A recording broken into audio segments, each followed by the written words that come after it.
Blake Wynn, welcome to Fargo Talks. Thanks for having me. It's my pleasure to have you here. I love, people won't see this, but Blake has an entire cheering section that's come along of his family that at some time, like, we'll have to do a video thing of it, and then we'll throw that in.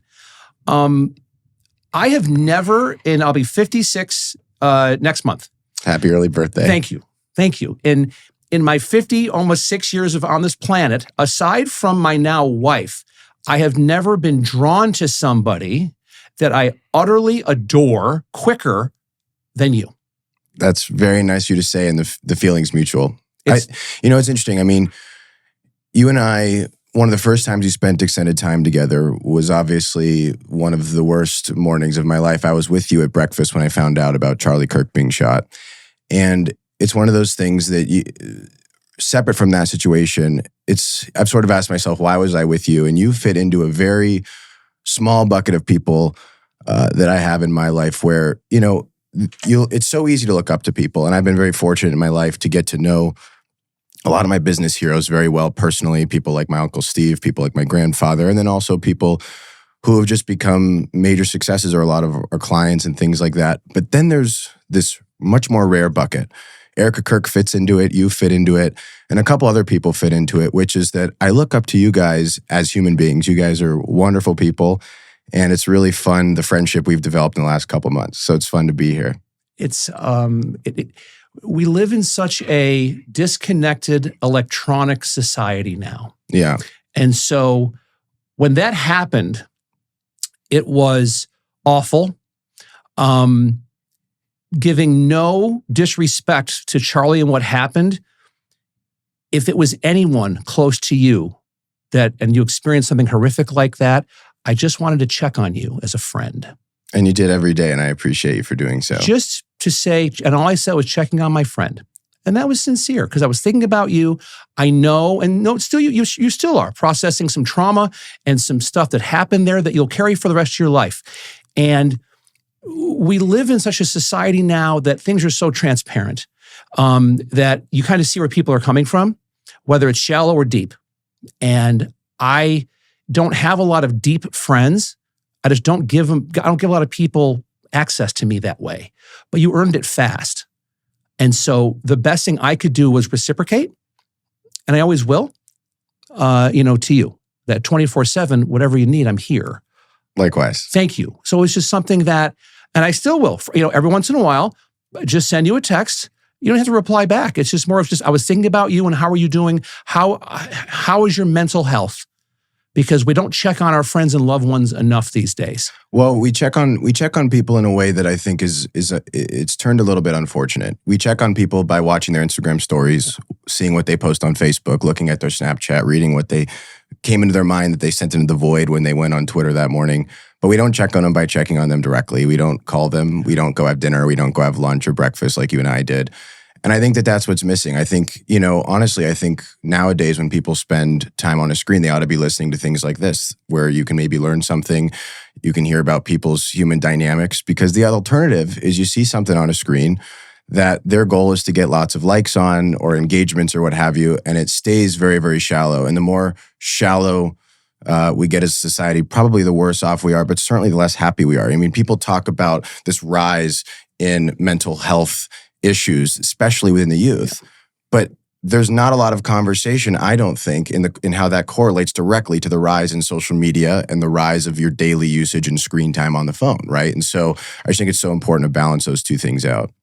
It's something that, as a dad, I am involved in my kids' lives like it's no one's business. And I started on this journey about 3 years ago, working for myself all of a sudden, and make less money, but I'm okay. But I've never been happier and more fulfilled because I'm more connected to my kids now. That's and what is more important than being connected to your family? Absolutely nothing. Yeah. Absolutely nothing. I mean, my stepdaughter is about to be 17. My daughter is 16. My son is 9. And I know what's going on in their lives with idiosyncratic detail. And I've earned the right for them to come to me, especially my daughter comes to me about stuff she's going through, like at school or with relationships. And what? She's coming to a bald, almost 56-year-old man with an oily T-zone. Kidding me? It's hilarious. And I sit back, we have these conversations, and I look at it and I go to myself, I never had these conversations with my parents. Yeah. I'm Gen X. It was more like, suck it up, buttercup. That's the 80s. Like, you didn't talk about your feelings. Yeah. That just didn't happen. And so I try to do that, even paying it forward with my friends, to say, hey, my phone's off. Like, let's talk. How are you? How are things going? What can I do for you? How can I serve you better as a friend? And I just try to lead by example. And you know what? If someone ever comes to you and asks you how you're feeling and it makes you feel uncomfortable to even try and answer that question, it's probably a good sign that you needed to hear that question and you need to think about those things. What do you think about people that don't give themselves the grace to actually share how they're feeling on a sincere level? Most people, if you say, how you doing? They're going to say, I'm good, I'm well. And we're all waging wars and battles inside. Yeah. Well, I think that you shouldn't be, I think social media makes you go too far on this, in the sense that people share their feelings with complete strangers that they don't know. And the problem is, when you do that, then you don't really care what their feedback is. And you get stuck in this loop where you're sharing your feelings with a void. The void doesn't really care about your feelings. So you feel like you are therefore not being cared for properly. And that actually deepens the mental health issues that a lot of people have. So I think what is important is finding your core group, friends like you and I are. And it doesn't have to be a lot of people. It could be your parents. It could be your sibling. It could be your children, in your case even. It could be a couple of close friends, business partners, whatever it is. I think it's better to have a couple of really close people to you than to have lots of acquaintances or friends. Because I think the other thing that you have to think about, it's one of the all-time quotes of networking and character building, if you will, is you are oftentimes the sum of the 5 people closest to you. So what happens if you don't have 5 people close to you? Or what happens if those 5 people close to you don't see you the same way? Again, all these things start to lead to issues, I think. And so for me, I'm always most comfortable sharing how I feel with those people, but also exclusively those people. I don't feel the need to share things into the void of social media or otherwise, because again, I know not to expect anything back. That's the challenge, is that people expect something back. They expect validation. Yeah. Right? And Rogan said over 50% of the stuff you see in comments are bots. Yeah. So it's not even real people. It's Russian, North Korean, Chinese fabricated bots that are intended to tear apart the social fabric of the United States, of the society that we have.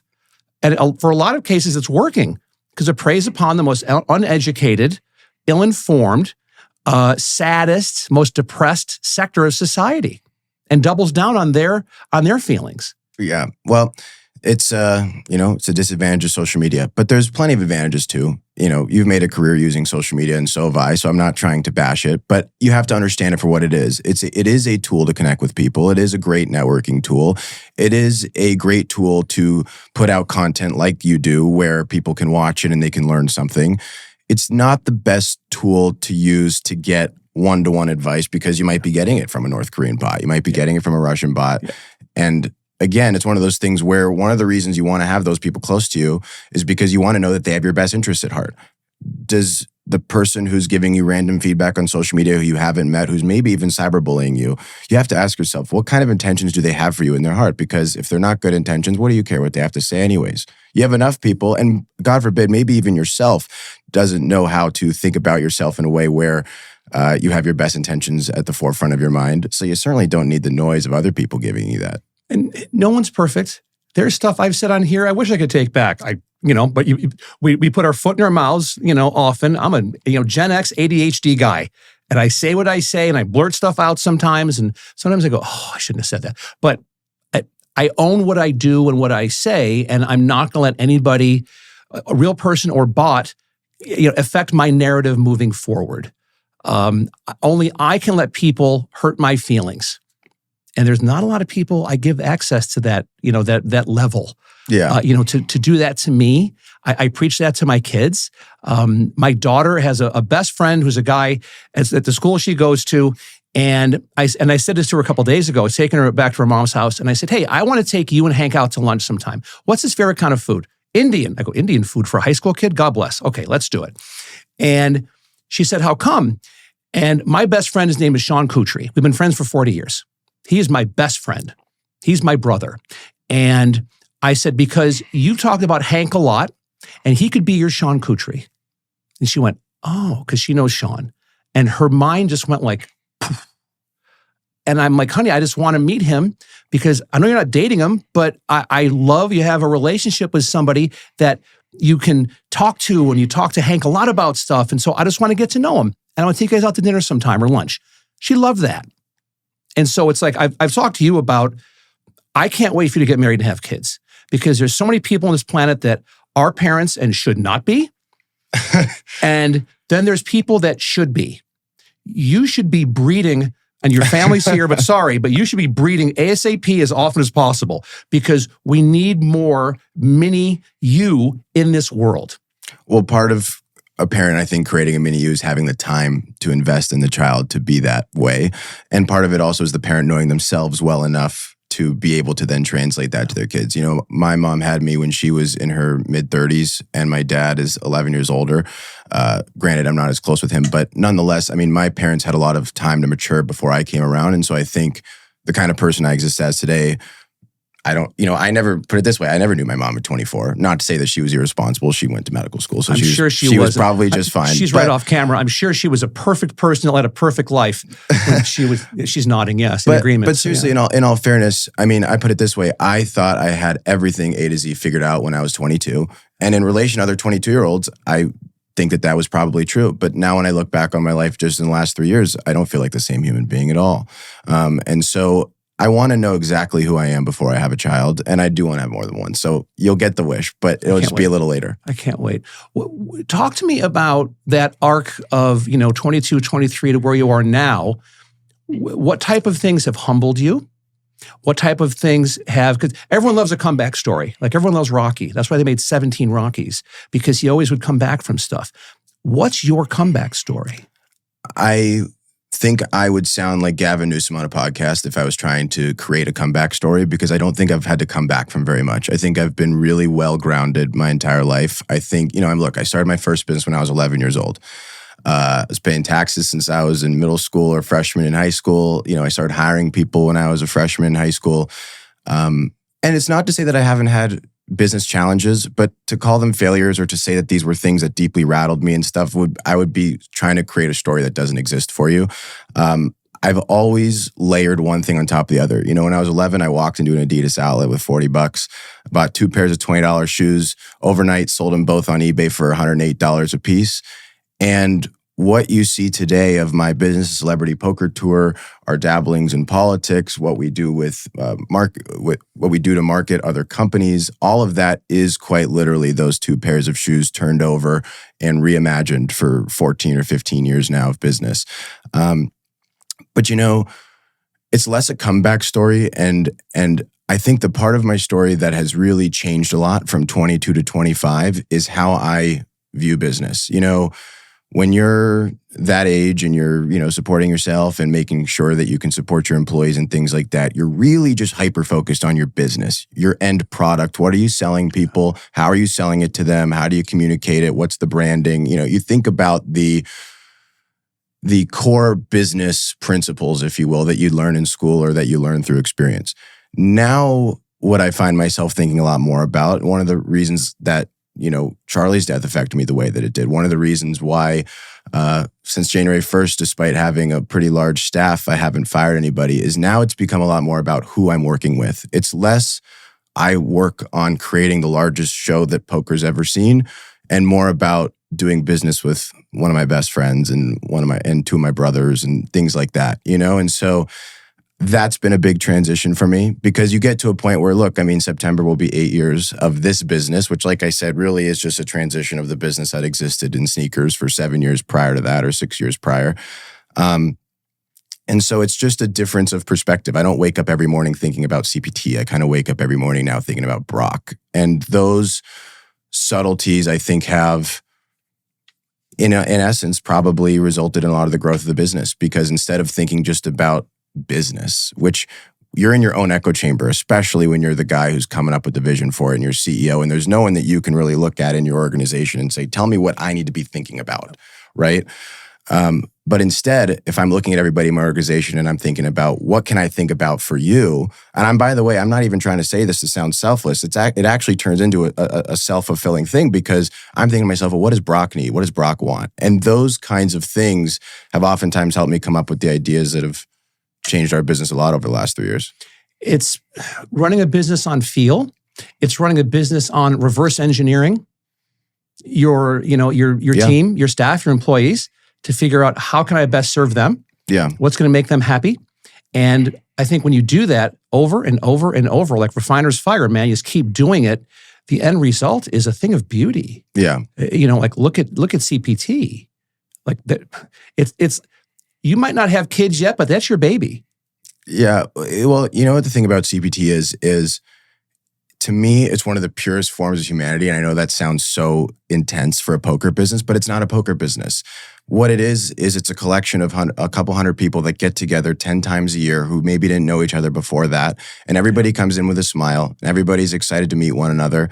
Nobody even really knows how to play poker. And that's not even, I would say it's secondary, but it's not secondary. Secondary is the bar and the food, right? Tertiary is what are you going to get gifted? I mean, the poker is so far down the list, it doesn't exist. It's just an opportunity to have fun, to meet people. And one thing you'll notice when you go inside the Celebrity Poker Tour, nobody has their phone out. We take care of that for you. We got 200 cameras. We got 65 people on staff that day that would cater to any need you can possibly come up with. And so you're able to be fully present for a few hours, which, as we talked about in kind of the first part of this conversation, is a virtue that doesn't exist enough anymore. And so that, to me, is the essence of CPT. It's why people come back, despite that between one event to the next, they don't go home and learn poker. They're not motivated to win next time. They're motivated to come back next time to meet their next friend. And I've got to say, how do I know this is true and I'm not just blowing smoke, right? Well, let me give you some examples. We've been around now 17 months. There are 3 couples of celebrities that have been created where they were sitting next to their table. Now they're dating. That's great. One of them is already engaged now. We have the amount of times that you've seen, there's a TV show that just came out on Netflix that the Sidemen put together with a cast of 8 influencers that were competing to win $1 million. They initially reached out to Zach Justice to put this group together, who's a dear friend, and he's one of 3 people who's played in every single Celebrity Poker Tour event. And they said, can you help us cast this? So who does he cast? Dwight Howard. How do you meet Dwight Howard at Celebrity Poker Tour? He cast Sketch. How does he meet Sketch? Celebrity Poker Tour. 6 of the 8 people that he casted were people that he told me, because I asked him, I said, what a great cast you got. This looks like CPT. Granted, it's obviously not competitive. He says, we couldn't have done it without you.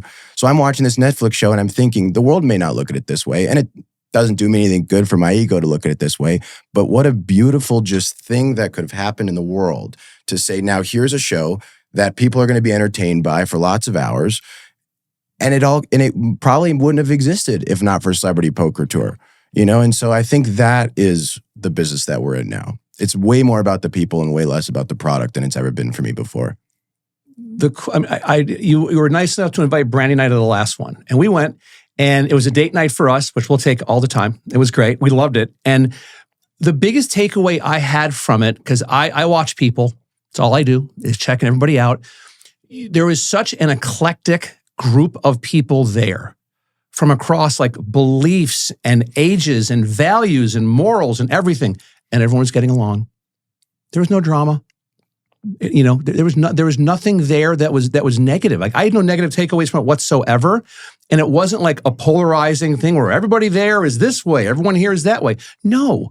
Again, I don't, more of the background of everyone that was there, but we're so divided these days. And you go to that event, that's not a dividing, polarizing event at all.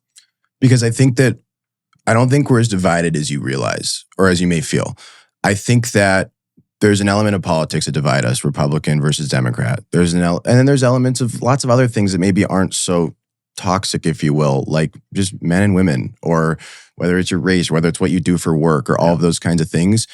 But you'll notice at the Celebrity Poker Tour, we've quite literally had Sam Brown, who was 45,000 votes away from being a senator in the United States as a Republican, sitting next to a guy who literally has a Democratic talk show on YouTube, and Ethan Klein.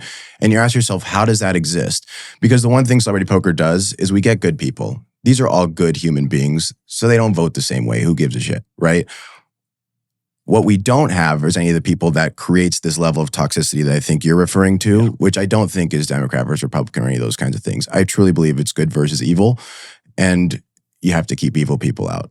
And so that's what we do a really good job of. And I don't think we've never had a true jerk come, which is why when you came to me at the event and you said, is there anyone here that I should have on my podcast? I said, well, look around the room. Is there anyone you recognize?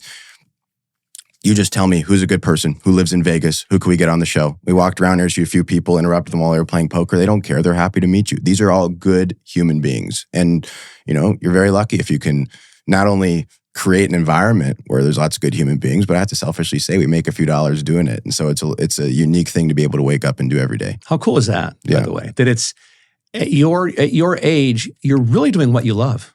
Yeah. Right? Absolutely. How many people can say that? I mean, I can't stand when people, especially in their 20s, will say the grind. I'm grinding. I don't want to grind anything. I'll break a hip at my age if I grind something. Are you freaking kidding me? I don't want to grind anything. I want to work. I mean, especially when I was younger, you work with intent. You are going after stuff. You are focused. But to make it to the point where, like, I'm going to work till exhaustion every day. Who wants to do that? That's nothing that's going to fulfill you. And again, in 100 years, we're all ashes and dust. Yeah. Like it's about what is the legacy you leave on this planet to your family, to your loved ones once you leave? What are people saying about you? And I love just with CPT, the atmosphere that is created with what you're doing. And it's some of the most famous people around are coming to this thing. And the cool part, you said it, is poker isn't even the main focus. No, not at all. Right? Yeah. And I think, look, I mean, I remember when we started this, I had everybody, all of a sudden I got to become well acquainted with everybody in the poker industry. It's a small industry. It's, in fact, I think one of the things that's played well for me personally on an experience perspective is it's very similar to sneakers. It's not that big. And once you make a little bit of noise in it, you meet everybody, you understand the lay of the land and who the players are, and you figure out what you can do from there. But I had everybody from a very good place, by the way. So I'm not trying to knock anybody, but I had conversations with the Phil Hellmuths of the world, the Molly Blooms of the world, all these great people who are all friends, by the way. And I remember them not from the perspective of trying to belittle me, but I remember them explaining to me all of the various pushing rope uphill sort of challenges I was going to have and how many celebrity poker shows had existed before and why they fundamentally broke down after a certain period of time, whether it was 1 season or 2 seasons. Typically, that was sort of the end of it. And without necessarily getting into a debate with them, because I was, in those situations, I wanted to be the listener. I was only 60 days, 90 days, 180 days into the poker business. So, all right, Molly Bloom, what do you know about poker? Go ahead and tell me, right? But the problem is they were all explaining to me the poker business. And in my head, I'm thinking to myself, but I'm not really in the poker business. So none of these things are really going to ultimately ever end up applying anyways. I'm sort of in the media business, but really I'm in the hospitality business. And I've gotten hospitality advice from the greatest hospitality entrepreneur of all time, probably, in Steve Wynn.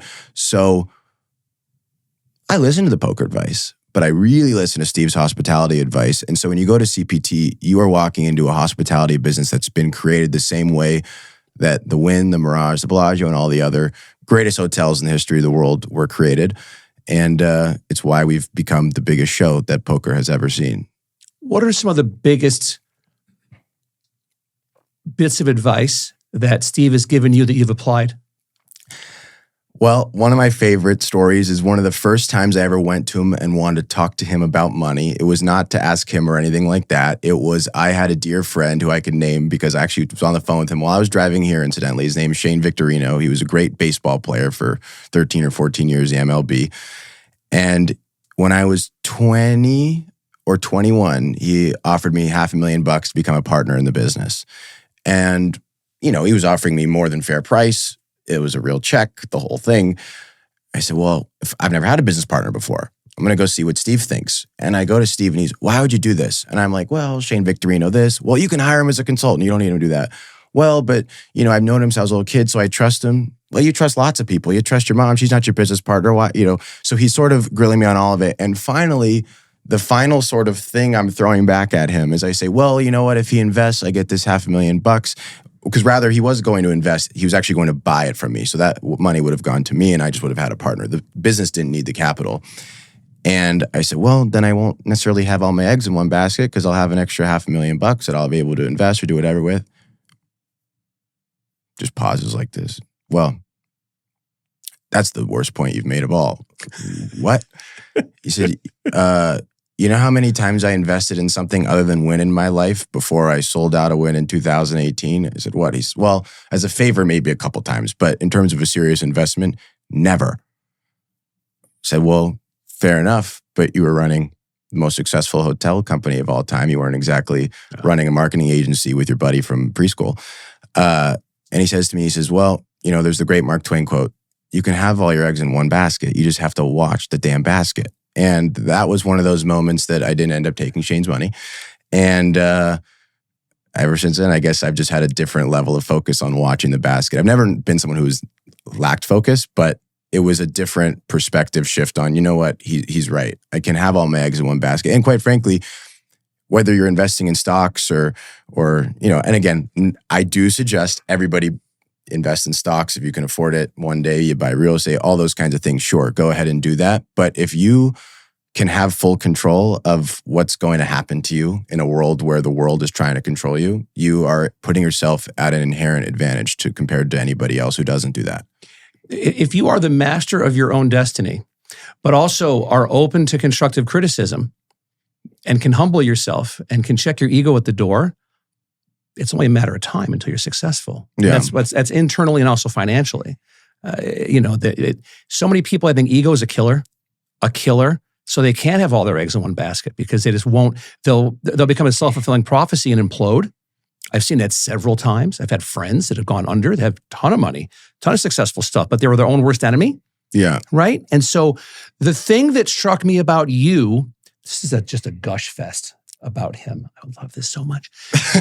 Is that when we talked, we had a great phone call in which I was like, I like this guy. And I'm all about first impressions. That was a great first impression. So then we go to CPT and I see you because I knew you were from your photos and everything else. And you just say hi. And it was like this warm, charming, just personality that is you. And the thing I loved about you the most is you looked at me in the eye and you made eye contact with me the entire time we were talking. Your eyes are blue like mine, so why not? Game respects game. Yeah. And the thing I'm a student of people and I read body language all the time. And I loved it because for anyone that's been on the, cocktail party, rubber chicken dinner circuit here in Vegas, which is exhausting. And if you have to get into it and get out as fast as possible. Yeah. Because it's maddening. But most people at an event like that with so many different personalities, you would have been looking all over for the next person that you need to talk to, or is everyone okay? Or have to put a fire out. You were locked in with me or locked in with my wife the entire time. And I'll never forget that. And that was when I was like, I like this guy. This guy's special in a way that you give a shit about the person you're talking to the very minute you're with them. How did you get that type of, inert trait? Was it something that you were born with? Was it something that you were trained into you and you were taught? Looking around the room would be caring about the poker. I was trying to explain to you in the last question that this is a hospitality business. I learned from the best. So what does Steve say about hospitality business? What do you think people come to the Wynn for? The chandeliers, the hand-woven carpets? 10%. 90% of the reason people like coming to the Wynn is because of the way they're treated by people. Because only people can make people happy. It's the most strong and true part of human dynamics. That's what I'm there for. I'm there to be a host. I'm there to be hospitable. And at the same time, I was fascinated by you. I really enjoyed our first phone call. So finally meeting you in person, I was very excited to do that. But that's what it's about, because you might say, wow, that was a pretty studio and you decorated it well. Jeff, what did the fourth wall panel have on it? The fourth panel, when you walk in and you look to the left, there's 7 panels that go around the room like this. What was on the fourth one? Maybe you remember the colors, maybe. Yeah. But tell me what's on the fourth panel. You can't. What was on the felt of the tables? I sat there for hours sitting there designing those felts, but at the same time, tell me one thing about those felts. You couldn't. You weren't a player, so fair enough that you didn't look at the felts. What about the screens? What about the production staff? Guess how many people were on it. You couldn't come up with that number. What do you remember about CPT? You remember the way that you were treated by me and hopefully other people there. Yeah. So now you want to come back.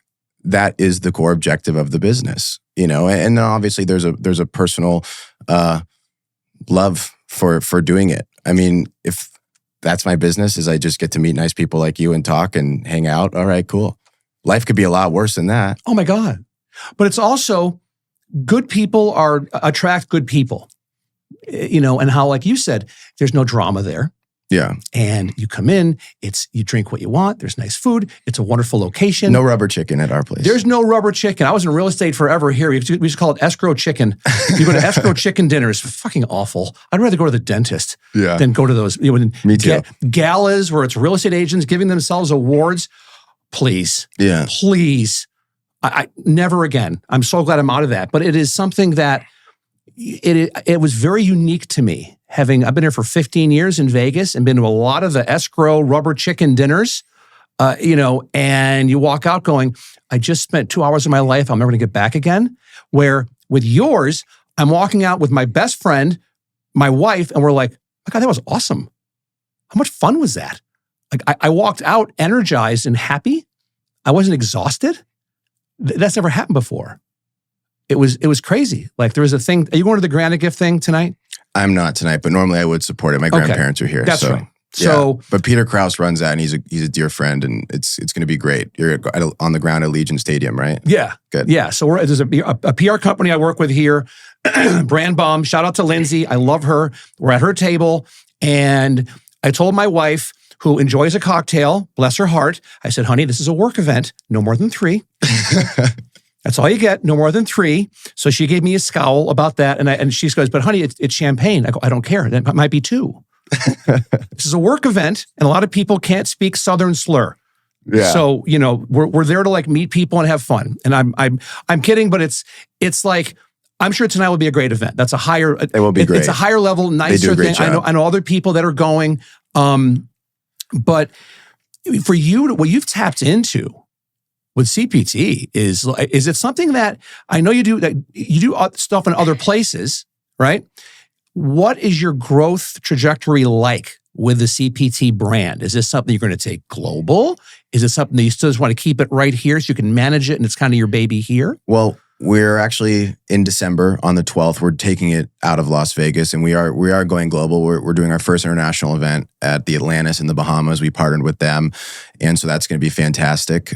We've had to, and it's been an interesting exercise because we have to build a whole stage. You know, like I have fun with these kinds of things. You have to build a stage because you don't have the Aria's poker studio there, right? And you have to produce new tables. And in the process of producing new tables, I said, wait a second.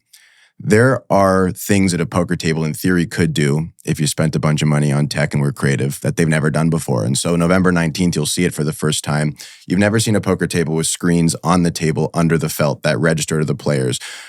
You're going to see that for the first time. We literally invented a poker table unlike has ever existed before. And so to me, the goal is, you know, look, we're in totally uncharted territory, which is what makes it the most fun. I can no longer, for maybe the first 3-4 months, I could look at the World Series or I could look at World Poker Tour, some of these other poker businesses and say, what do they do that works and doesn't work? And what do we want to pull from that or whatever it is? But we have, and again, we're a different business than them. They are a poker business. They cater to a very different client and everything like that. So I would look at us as, never mind that we're non-competitive. We partnered with the World Series of Poker to take our event to the Bahamas because we bring in a very different audience and have a very different approach to what we do. But it's fun, you know, because at the same time, there are also businesses that have now begun to start trying to copy us. But there's there's a great quote, like I have gotten more into recently country music.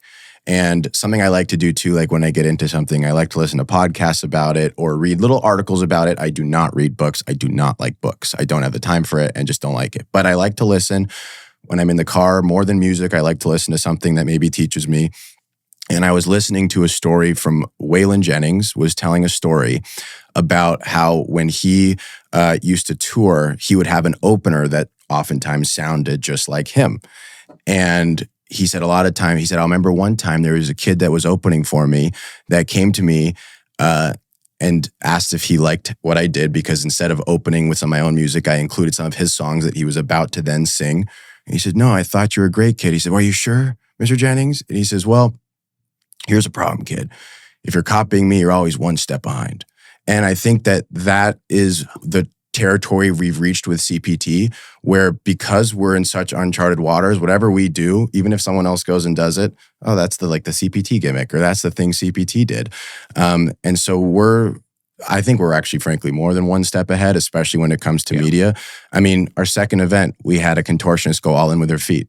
And it sounds simple, but that was the most watched poker clip of 2024, was a girl going all in with her feet, because no one's ever seen something like that. And, fair enough. If another poker business wants to go get, a fire dancer or get a different contortionist, or the same one for that matter, Sophie can do whatever she wants. But that was CPT's thing. You know what I mean? And so that's the part that's honestly a lot of fun for how we're growing the business. And it's why I think our potential is completely uncapped.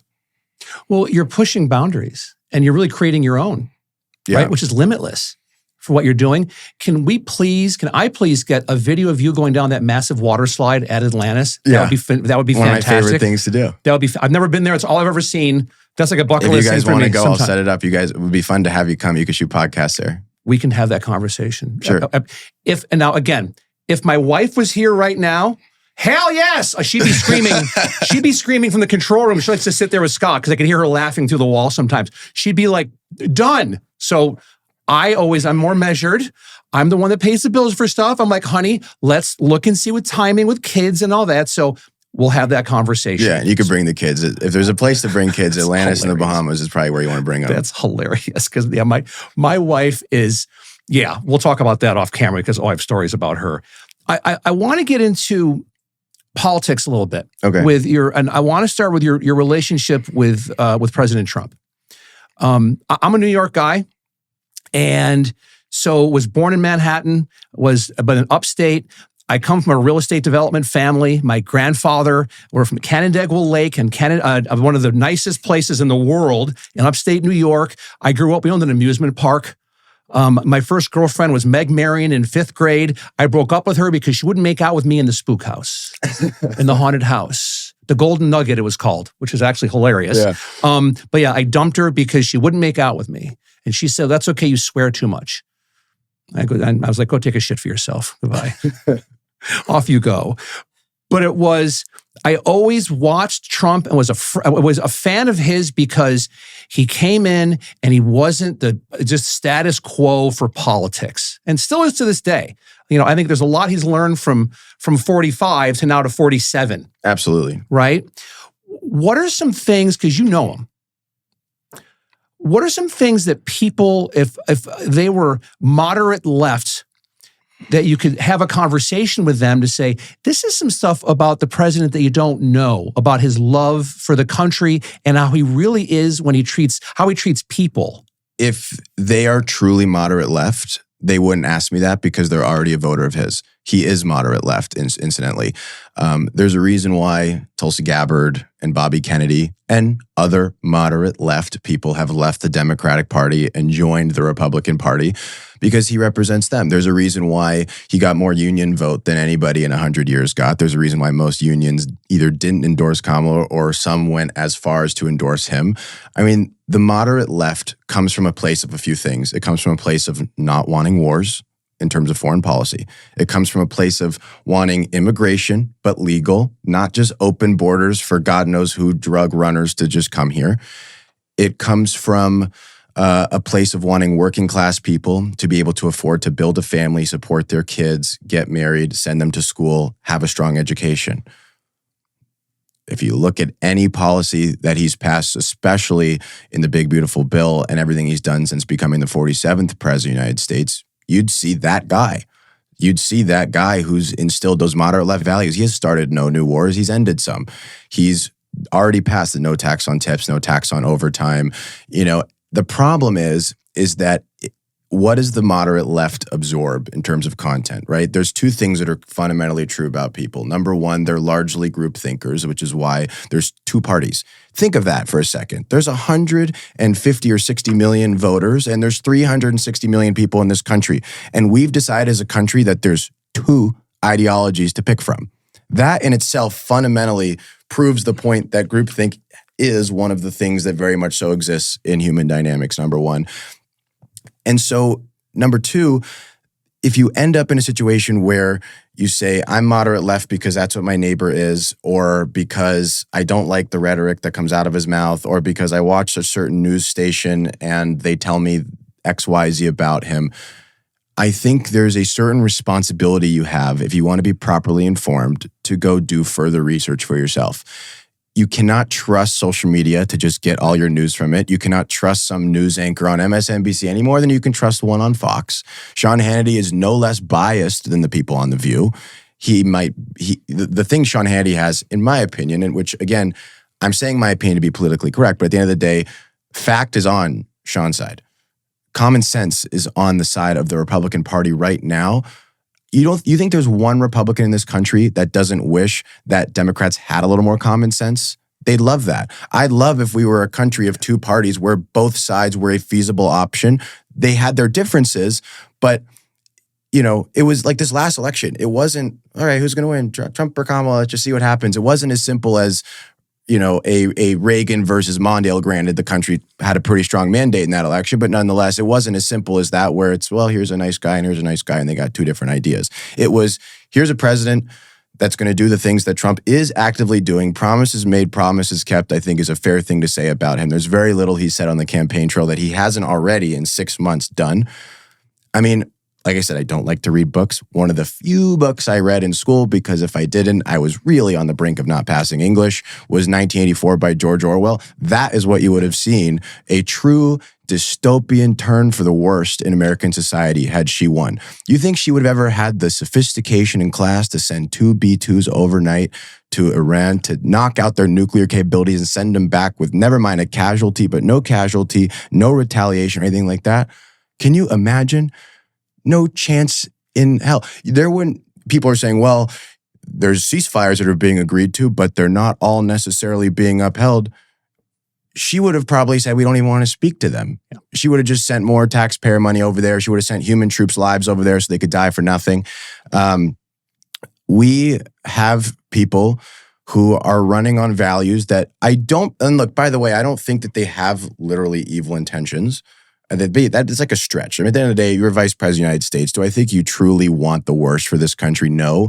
Do I think you're smart enough to know how to get the best for this country? Absolutely not. And so I think that we would have been in a really dangerous zone of moving, again, farther left than left exists. There's not a lot to say to a democratic socialist, right? Like, truthfully, in my perspective, you don't necessarily have to, though, because they make up truly a minority. They're loud on social media because the ideas are so ridiculous. They're a little more viral than maybe common sense might be, because there's more common sense in the ethos than there is of that. So you just hear it when it gets said.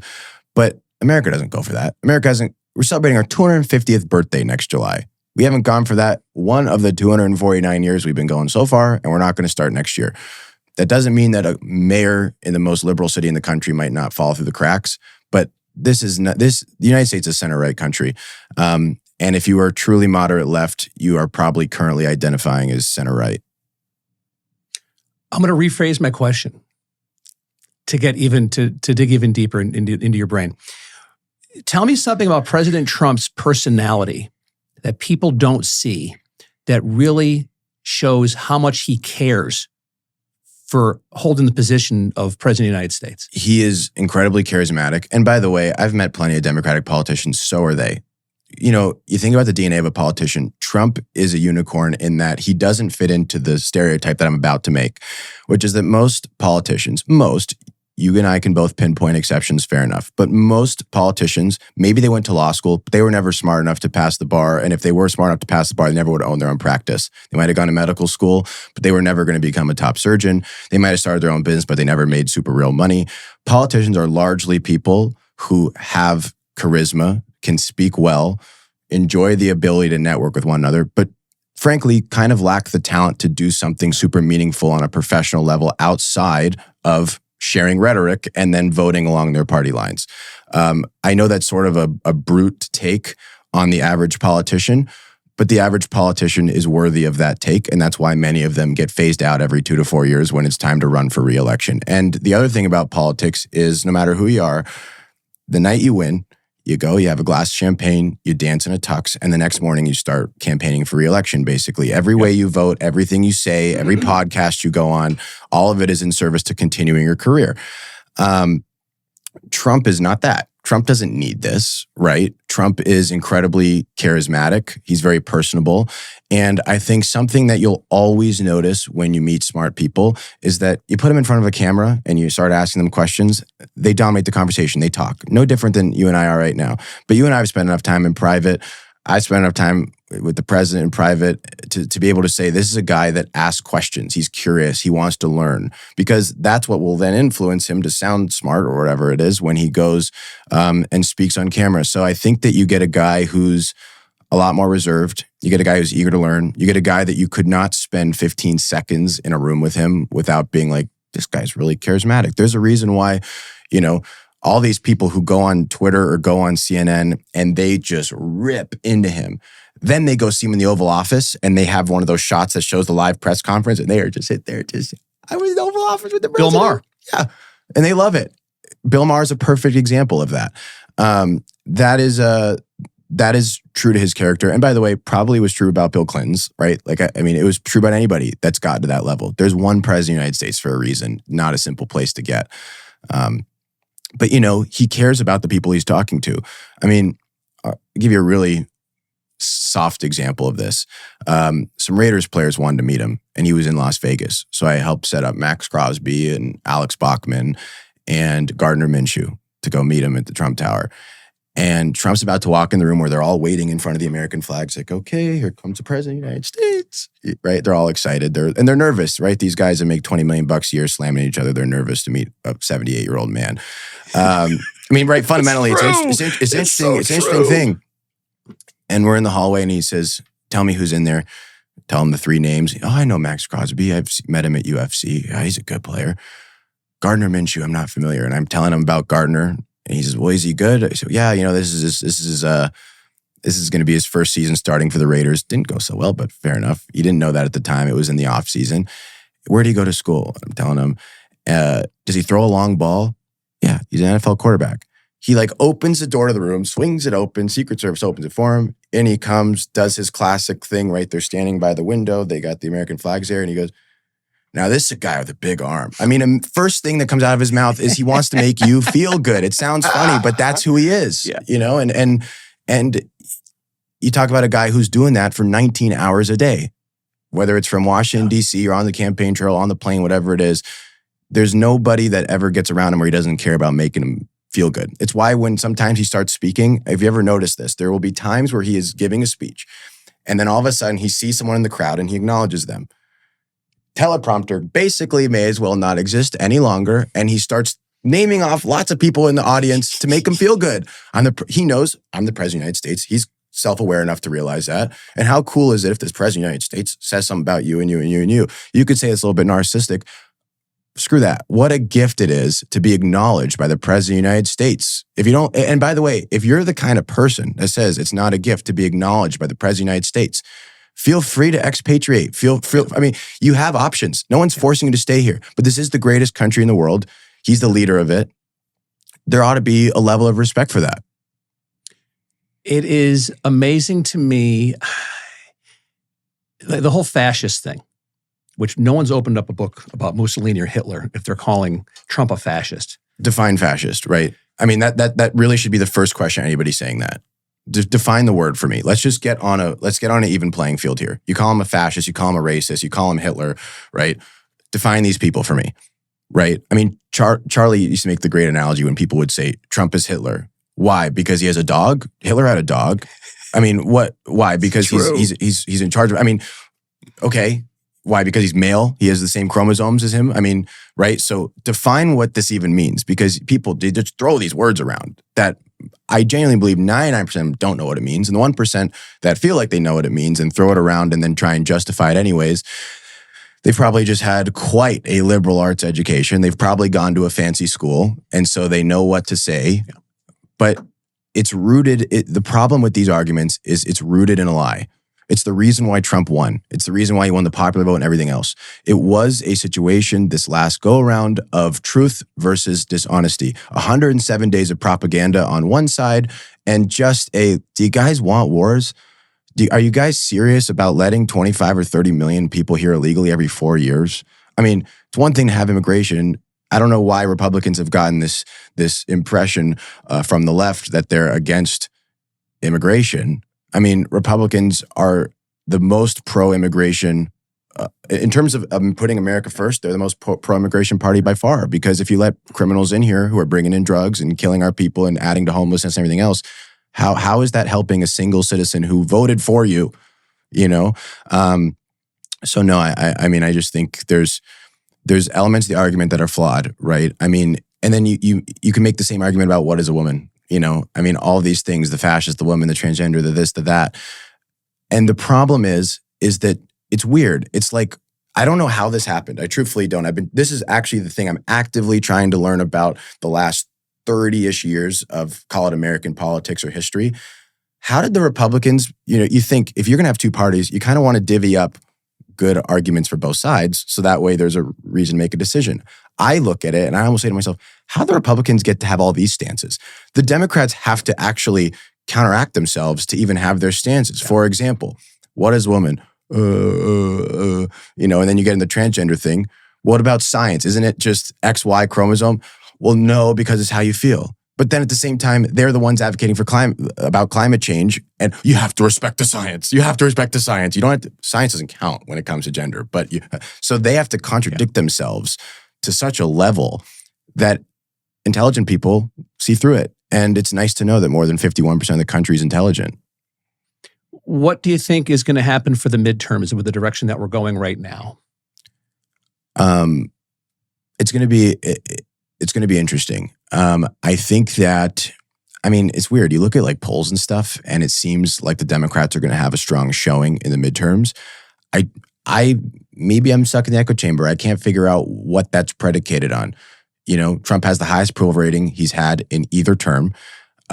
Most people are making more money right now. Unemployment is down. Interest rates are coming down. The border crossings are down. Crime is down. Homelessness is down. I mean, what statistic would contribute to Democrats being able to show that they need to have a resurgence? Now, the one thing that gives them a little help is a lot of the seats that are actually up are their seats. But that being said, I think that, I put it this way, whatever the polls say they're going to perform right now, you could quote this, I guarantee you they will massively underperform whatever it says is going to exist right now. Because the other thing you have to keep in mind too is Trump's approval has climbed and climbed and climbed since he got inaugurated on January 20th. That means there's another year and a half of climbing to happen.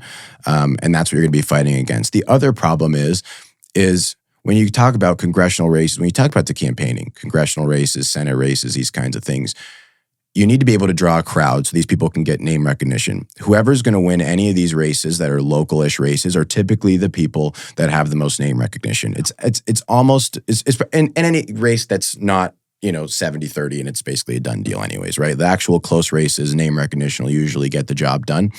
Well, so how do you do that? For the Republicans, Trump's going to go around and he's going to campaign and he's going to be doing rallies. So 40,000 people are going to come hear these these District 3 candidates giving speeches and stuff like that. Who is the crowd draw for the Democrats? Who's the leader of that party? They don't overly have one. Well, it's Bernie and AOC. Well, and I was going to say, and the ones that they do don't represent the majority of the Democratic Party. The majority of the Democratic Party is, I was born a Democrat. I was raised a Democrat. My parents voted for Kennedy. I voted for Clinton. I was okay with Obama, or I really liked him, the whole thing. They're not down for this. There's 3 or 4 states in this country that are down for this socialist stuff. And by the way, every single candidate running on the Republican side, and probably some smart ones on the Democratic side, are going to point at those candidates in those 4 states. They're going to point at how mismanaged these states are. They're going to point at how the crime rates are the highest. They're going to point at how immigration is still the worst. They're going to point at how taxes have gone up when every other place in the country has gone down. And they're going to say, if you vote for this, that's what you get. And in exchange for what? In exchange for someone whose rhetoric sounds a little bit better to your heart. Why does it sound better to your heart? Is there any truth to what they're actually telling you? People forget. I mean, Roe v. Wade got overturned when the Supreme Court, House, Senate, and presidency was blue. So to vote for that issue, it's one of those things where, again, I'm pro-choice. So to me, that's not. I'm not Christian Catholic. I don't have the pro-life argument. Of course, you could sit there and debate the semesters and the whole thing. Not particularly an issue that I would do. But I think there's a couple of fundamental issues with that being the anchor point. The transgender argument that the Republicans had of the men and women's sports, that resonated as just the perfect example of stupidity to more than half this country. Are you kidding me? A biological male competing against women and changing in their locker rooms? Because you might say, well, their intention is they're really a woman. But what happens the one time one of those people's intention is to be a total pervert and you okayed it and condoned it and voted for it the way that you voted for it? That resonated with people. The abortion thing's harder because they say they don't want to have abortions. They're never going to have access to it. There are so many nonprofits in this country that if, God forbid, Roe v. Wade got over, as a result of Roe v. Wade being overturned, your state then also voted to ban abortion. You have to cross state lines to get an abortion. These Democrats talk about it in these really ambiguous, just fluff terms of, most people don't have access to cross state lines anymore and all these things. First, there are billions of dollars in nonprofits that would more than happily send. I mean, literally, there are nonprofits designed to make sure that every human being has access to an abortion that wants one. It's also legal in basically every state in this country anyways. And so your argument is losing. And by the way, most people don't want abortions. There's a small part of frankly, my age group that has decided that an abortion is the equivalent of a condom, basically. And that I actually fundamentally disagree with. I think, Charlie used to say, play stupid games, win stupid prizes. And I do think that that's right? Like, I don't think you should just be killing things because, well, what about my life? What about their life? Right? You can make that argument, but I'm not particularly interested in making those arguments. But that's the problem: is neither is most of the country, so they vote right now. I think that, and this happened yesterday, is over 10,000 people at Ole Miss, to see Erica Kirk and JD Vance speak. I was blown away that you have a sitting vice president riffing, taking questions. He's amazing. I mean, love him or hate him, he's got game. That man can think on his feet. He's well-spoken. He's passionate. Everything I've seen about him is just like check. Yeah. And then Erica, I mean, beforehand, Erica comes out and, I mean, forget it, please. I mean, that's just game over. And I'm watching the long game of all this. I know nothing about TPUSA. I'm a fan. We've talked about, I'd love to get involved and help them out, but man, you long game that with that generation and you start replicating those type of events over and over and over and over again, the goddamn midterms will be done. Be a fait accompli. It's game over because you have people who are speaking with facts. And with Erica, who literally is channeling Charlie when she's talking, is unbelievable to pack rooms of kids who most of these kids are used to doing this. Yeah. And all of them go, I'm not going to be on my phone. I'm going to listen to you, Erica. I'm going to listen to you, JD. I want to ask you questions that I've been thinking about. Oh my God. Oh my God. And I that gives me hope in the future of this country. It's the turning point. Yes, that they are. I mean, again, I love the idea of how with tactical precision, they're going into colleges and just, I mean, I'd be replicating that at least once a month, at least. And to get, they do it a lot more than once a month. And to get to get Tucker, to get A-level people to come speak who can think on their feet and go, you've got a question, come on up. Yeah. It doesn't matter who you are, what you do, your beliefs and all that. You'll be treated with respect. You won't get shouted down or yelled at. Look at Antifa. Give me a break, please. It is something that it gives me hope in the future of America, what TPUSA is doing. And do you think they're onto something? Well, you said it gives you hope for the future of America. What TPUSA is doing is what America is and has always been and will continue to be. It's a country of free speech and of dialogue and competing ideas that can be discussed peacefully, and maybe you sway somebody, maybe you don't, but you get to express your opinion and then life goes on. So So I think they are fulfilling the promise that our founding fathers made 250 years ago. And this is just what it looks like in 2025 compared to what it looked like in 1776. I think that, look, at the end of the day, Charlie used to go from campus to campus speaking in amphitheaters and quads to 1,000, 2,000, 3,000 kids. Now you've got the vice president speaking to 10,000 in an arena. Everybody, said that if nothing else, this guy's a martyr and he didn't die for nothing. His death probably was the turning point. Granted, I think he was probably only a year or two away from filling those arenas up by himself anyways. I agree. But nonetheless, so it's other people that are filling him up. And right now they may be doing so out of saying, we're doing this in honor of Charlie and this is his legacy and this is what we want to do. But it's more than that. This is America's legacy. Charlie was just a really good vocator of that. And now other people are taking his place. And they're not doing it by way of trying to replace him. They're their own people. JD's his own person. So's Erica. So's Megyn Kelly. So's all these people that they're having do this. But the students are receptive to it because if nothing else, students on college campuses are there to be students. And what a better opportunity to learn. There's no better opportunity to learn, than having these kinds of people come to your campus. I dropped out my freshman year because I had someone come to my college campus and speak about personal branding. They were a personal branding expert and they had 6,000 followers on Instagram. It was very lackluster. If I went to Ole Miss and I wanted to go listen to politics and they had the sitting vice president come there, I might have been a college graduate. I think it's an amazing, amazing thing that Turning Point is doing for young people. It is giving a voice to people that I think were being neglected for a long time, to that generation. Well, there's a reason they didn't vote.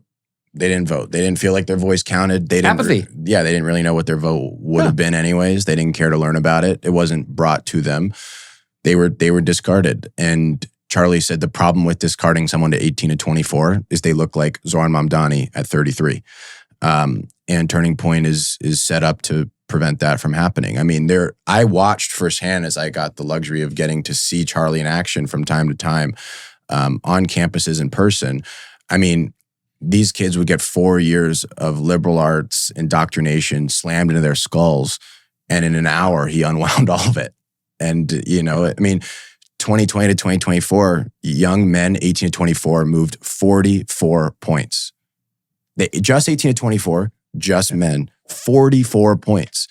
And you could say that's because everybody became a fan of Charlie, and fair enough. But he was the order that was leading that charge in that ground game. But Turning Point is designed to allow that to continue, and you see it. It already is. I mean, you just had the vice president go to an open mic on a college campus. Show me that. Never mind, show me that on Democratic Party. They'll never do it because it's not scripted enough. But show me that on the right. Show me that where was Mike Pence doing that in 17? I mean, this wasn't a way that politics worked. But now you have a youth population that is pretty well informed, and the ones that aren't have a real desire to get more informed. A more informed country, really good sign for the future of our electorate, because, and here's the other thing too, everybody always says, well, maybe you grow up Democrat, maybe you grow up Republican, whatever. By the time you own your house, pride and ownership will move you to the right. By the time you're paying taxes and seeing that come out of your check, you'll move to the right and all these things. Well, as they make that move, they'll be doing so with real information, because I do think naturally that will happen.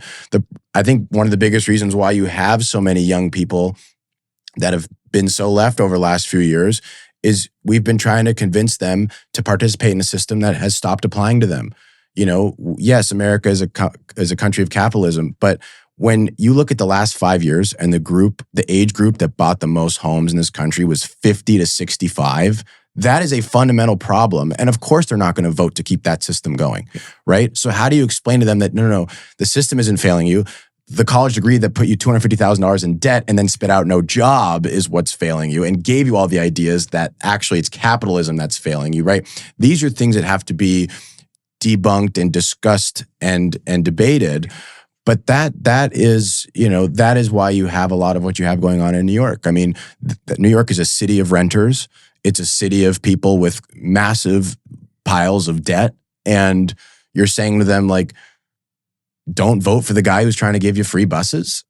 Tough sell. Really, really tough sell, especially when the other guy is like the worst governor in the state's history. Very tough sell. And so you're going to have the 33-year-old who can't give you free buses get elected instead. Do you think there's going to be regarding New York City? And I used to live there. I have great friends that are there, right? So do you think there's going to be just a mass exodus of high net worth and ultra high net worth folks out of New York City? Candidly, no. I think that that's the threat right now, but I don't actually believe that will happen. I think that is a very similar threat to saying if Kamala wins, people are going to expatriate. Still the greatest country in the world. New York's still one of the top cities. Now, you're going to get pickpocketed more, for sure. You're going to get punched on the subway, for sure. You are going to live in a less safe city, and you're going to pay more to do so. But are you really good? I mean, to change your entire housing is just not a thing that people do with real speed. And at the same time, let's see this guy get reelected. I'd be shocked. Now, do I think New York's going to move right and elect a Republican as the next mayor? No. But do I think Mamdani's term lasts any longer than this first go-around when basically none of his promises are fulfilled and everything gets worse in the city? Probably not. I also think that he's a guy that will spin that like Gavin into, well, maybe I wasn't successful with the city, but how about give me a state? And then maybe one day he'll say, well, I screwed up the city, then I screwed up the state, and then I'll run for president. And then he'll be like Gavin Jr. But no, no, I don't think that many people are actually going to move. I think the really, really ultra wealthy already have second homes in Florida and pay taxes as a resident in Florida anyways. I mean, no, I do think that's a sort of an empty-ish threat. But I guess we'll see. I mean, Wall Street's where it is for a reason. I wonder what Jamie Dimon's thinking right now because JP Morgan Chase just opened up their like giant new headquarters, that massive multi-billion-dollar building. And it's like, oh, shit. Businesses have ebbs and flows, you know? Yeah. So he's going to open it, and they're going to have a flow. That's all that's going to happen. JP Morgan Chase been around plenty long. They'll survive Zoran Mamdani. They'll be fine. Yeah. But I just thought when I remember that came out a couple of weeks ago. They had the ribbon cutting, and there's Jamie Dimon. I'm like, how much does he wish that this was in Miami right now? Yeah. With everything that's going on, like, can we call the Avengers? Just have pick the building up and bring it to fucking Miami and stick it there, please. Ron DeSantis, come on, he'd love it. Come on. I want to ask you a little bit about because you're friends with Erica Kirk, and you posted some wonderful photos of when Charlie received the not the congressional medal, but presidential Medal of Freedom. Medal of Freedom, and your pictures were so cool. And I caught you on, you were on Fox. I'm like, is this you? I took a video of you, and you were there in the back. I'm like, wait a minute, that was him next to the picture of the auto pen, and it was you, which was hilarious. Where do you see, because I personally, I've never lost a spouse. I lost my mom, and I still process that grief all the time. She raised me as a single mom. And so there isn't a day that goes by I don't think of her. I was there when she passed away. It's for her, I think Erica, my opinion, is still an immense amount of grief that she is coping with. And she's masking it by going and speaking and doing all this stuff, which is wonderful. I think it's therapeutic for her to do that. Where do you see her taking turning point, but also still managing the grief and coping with the grief of the loss of her husband? I don't think there's masking on one hand and then coping and grieving on the other. I think that if you knew Charlie Kirk poured everything that he was, of course, into his faith and family first, fair enough, but into turning point. I mean, 16 hours a day was turning point. Granted, actually, Charlie was someone who liked to sleep a lot, but nonetheless, I mean, Erica's got the unique opportunity now of really immersing herself in her husband's brain. She's got all the journals where he wrote everything every single day of how to do things and what he was thinking. I mean, her office has become his office at the Turning Point headquarters. She won't sit in his chair behind the desk. She only sits on his green couch on the right side of the room. But she has a unique opportunity where she can stay connected to him at all times because of what her now role is. I mean, I think about, my relationship, or I think about my mom, or I think about my uncle, or someone like you who's married. If, God forbid, something happens to your spouse, how do you ever put yourself in their shoes and really connect with them so deeply? It's part of why people grieve for the rest of their lives when they experience loss, because you can never get that back, and you can never experience those same moments. Erica has the luxury of, she can actually experience all those same moments now because of the role that he left for her. And I think that's probably why he left it for her. Above all else, she is brilliant. She's extremely conservative, extremely religious. She's all the things that he was, which is why they were such great partners. But But it was also probably a gift to her to say it's going to be okay and I'm still with you. I mean, we talk about it when she's unsure of what to do in the business, she goes to her roof and she talks to Charlie. Unique thing to be able to do. Most people that are grieving don't get to do that. And there's something that, I don't mean to cut you off. Yeah, I didn't take my Adderall today, so I got to let it go or else I'll forget it. Is I love that Erica isn't feel bad for me, I'm wearing all black and I'm in mourning and all that. I have such a strong bond with my husband, I'm still talking to him. Yeah. And she'll be with him again one day soon. Exactly. And so that part, I get goosebumps. Like, I love that this is something that she knows her role. She is doubling down on her relationship with her husband. She talks to him all day long, all the time, and she knows he's listening, and then she just listens and feels prompts back, I assume, is what you would do, and that she knows what he's saying because she knows him so well because he told her everything. And that's like, when I tell my friends when they first get married, like, my wife's my best friend. She knows everything. I have no secrets with my wife. You sleep easier that way. You stay married a lot longer when you do that.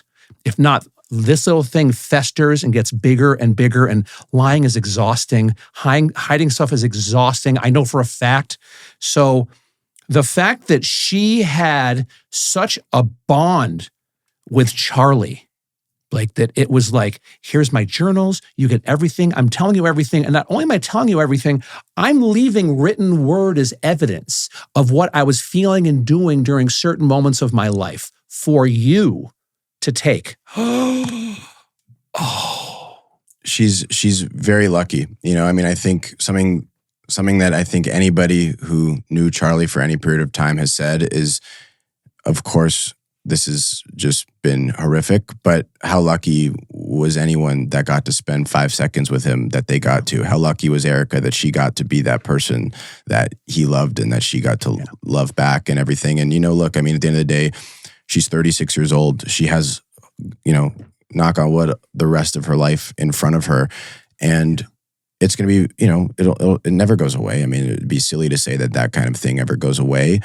But she, look, you talk about business, you talk about family, you talk about all these things. What is the thing that ultimately drives you, right? That's got to be your motivator. What makes that way at the end of a long day? You're not exhausted. You're grateful. You know what I mean? It's what you brought up earlier. She's got the greatest sense of motivation and focus that I could imagine being bestowed on a human being in the history of this country. She recognizes that burden. She loves it. She doesn't get exhausted. She sure grieves, but also loves the opportunity she has to continue Charlie's mission, right? I mean, if something happened to you, God forbid, Brandy probably isn't taking over Fargo Talks. No, she's a nurse. Right, but that is the uniqueness that I think gives Erica the strength that the country has seen her demonstrate every single time she's spoken. It's a wonderful testament to a solid marriage and a solid relationship that Charlie Kirk wasn't bulletproof, but his marriage was. And the fact that his wife now can carry on with this, like you talked about. I get hit by a bus tomorrow. This is all done. This is all, everything I put into it is done. My wife's a nurse. I wouldn't expect her to do this. The odds on having your spouse be, first of all, probably smarter than you, and it's always the quiet ones that you got to be careful for. And Erica Kirk strikes me as like one of the quiet ones in the room that's always like watching people and watching things that are going on, right? And to have that, like Charlie hit the Powerball Mega Million lottery of wives. And it was a horrific thing that happened. Horrific. However, it has just grown that, to have 10,000 people 7 weeks after he's assassinated, to have 10,000 people in a, college, auditorium, and she's speaking with the Vice President of the United States, and there's a line, like they had to turn people away, I heard. Yeah. Oh my God, Blake. And so it to me gives people, again, like I'm older and you think, well, if I lost Brandy, heaven forbid, I'd be a mess for the rest of my life. And I know several people that have lost someone close to them and never are the same again. I'm not saying that Erica's ever going to be the same again. However, something has happened, I think, within Erica with Charlie's loss that is making her better. He is lifting her up even though he's not here. Erica, the Turning Point organization, every friend he ever had, they'll never be the same with him gone, but every last one of them is stronger. There's no question.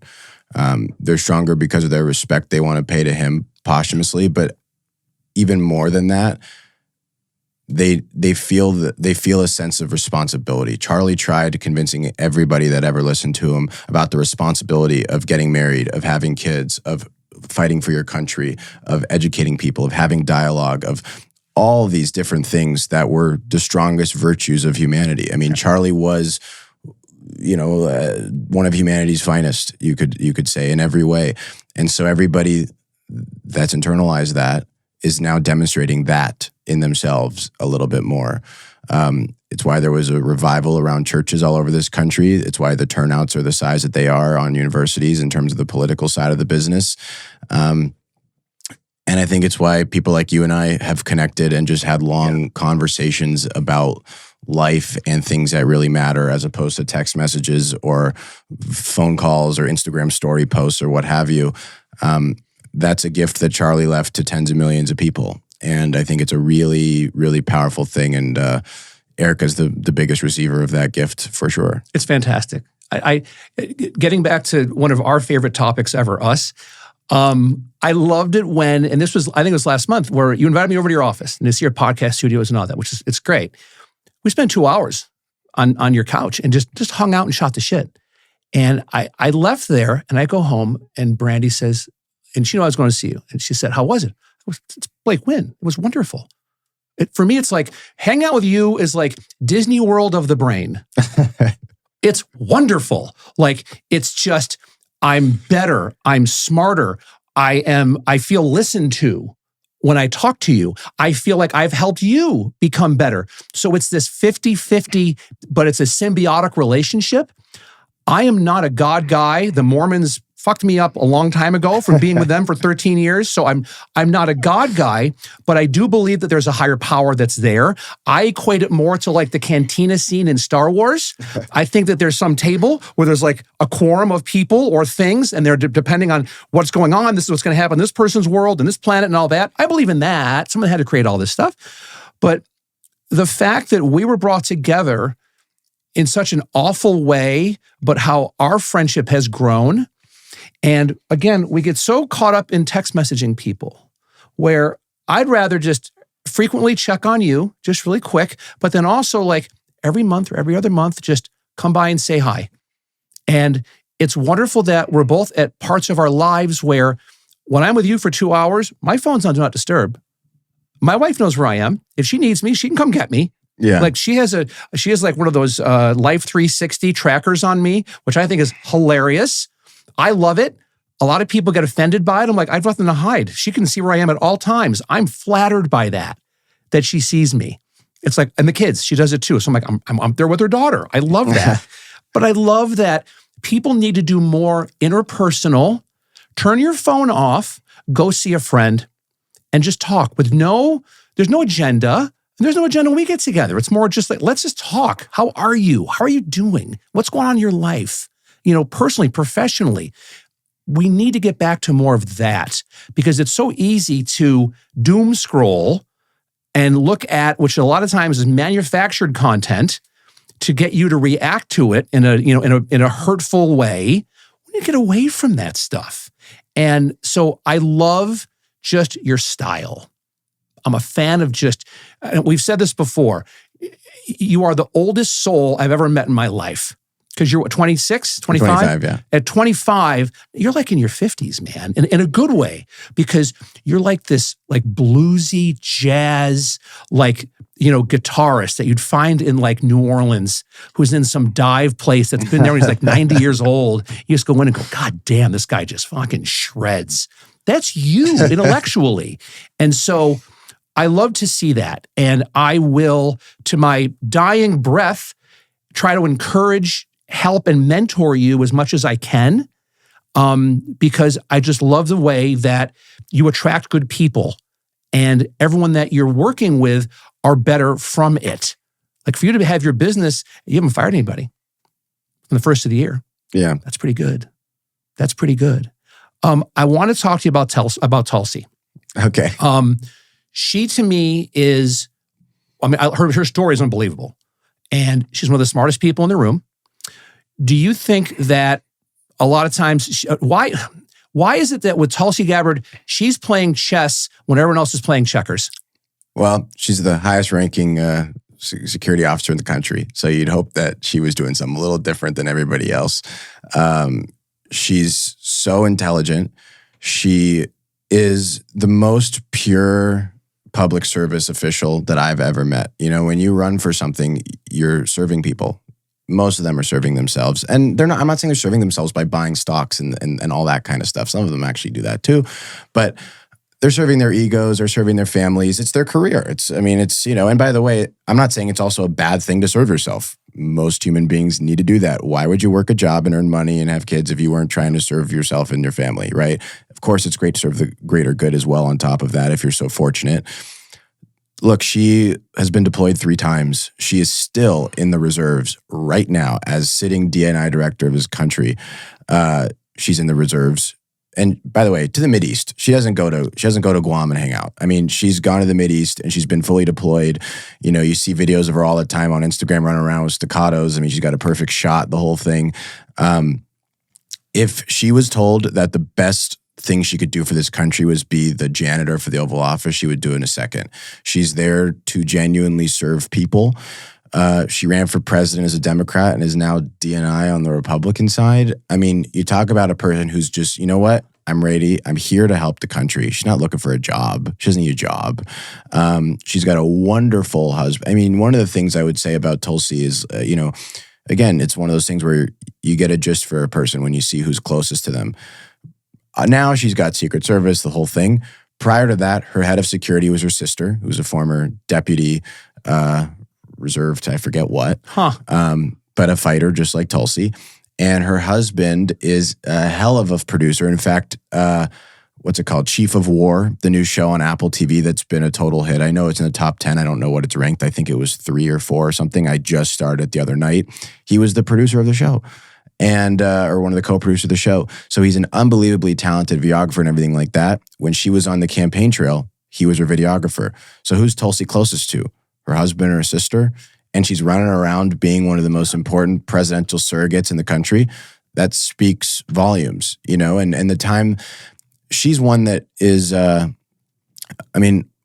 have no business relationship with Tulsi Gabbard. She is just a really amazing, amazing friend, no different than you. We have dinner and just enjoy each other's company.